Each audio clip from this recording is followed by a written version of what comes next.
इंदौर की तेजाजी नगर पुलिस ने संगठित अपराध करने वाले गिरोह का पर्दाफाश कर 3 बदमाशों को गिरफ्तार किया है।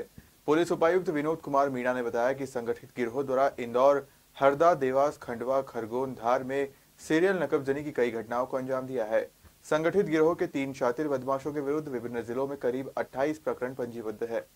देखिए, जैसे कि आप सबको विदित है कि जो नए कानून है उसके अंदर जो सबसे बड़ा बदलाव एक भारतीय न्याय संहिता में किया गया था वह धारा 111 और 112 का इंट्रोडक्शन था।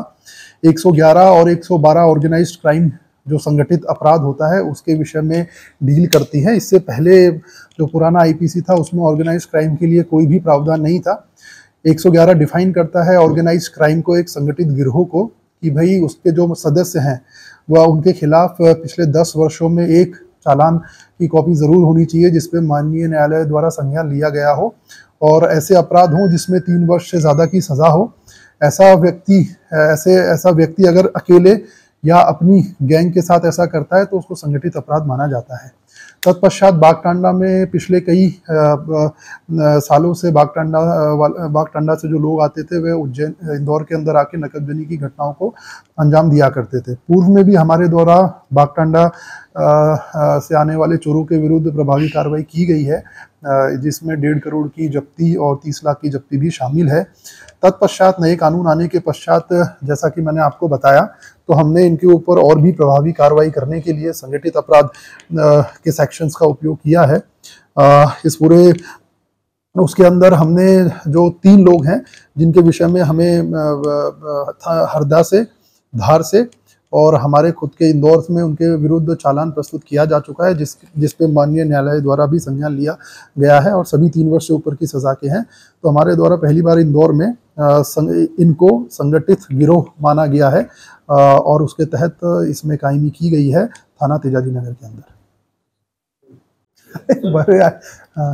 सर, पिछले कुछ दिनों से लगातार जो बदमाश कुख्यात उनके खिलाफ उनकी जमानत निरस्त करवाने को लेकर पुलिस कदम उठा रही है। किस तरह से अपने जोन में कार्रवाई की गई है और कितने लोगों को सूचित किया गया है? देखिए कि जैसे कि आप सबको विदित है कि पुलिस द्वारा हर प्रिवेंटिव कार्रवाई गुड्डे बदमाशों पर लगातार की जाती रही है।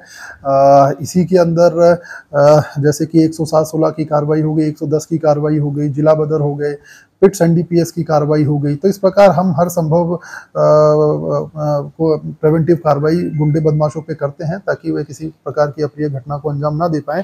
इसी के तहत माननीय मुख्यमंत्री जी का भी विशेष एक पॉइंट हमेशा रहता है कि जो गुंडे बदमाश हैं और वो कोई ऐसा कृत्य करते हैं और कोई घटना जमानत पे आके घटना घटित करते हैं तो उनकी जमानत निरस्तीकरण का हमारे द्वारा कराई जानी चाहिए। तो तत्पश्चात पिछले 1 महीने में हमारे द्वारा हमारे जोन में पहले 7 जमानत निरस्त की जा चुकी थी और अभी पिछले 1 महीने में माननीय कमिश्नर साहब की मीटिंग के पश्चात हमने 5 जमानत को और निरस्त करवाया है। तो कुल मिलाकर हमने अभी तक 13 अपराधियों की जो जमानत पे आके जिन्होंने घटना को अंजाम दिया उनकी जमानत को निरस्त कराया और हम निरंतर आगे भी करवाते रहेंगे।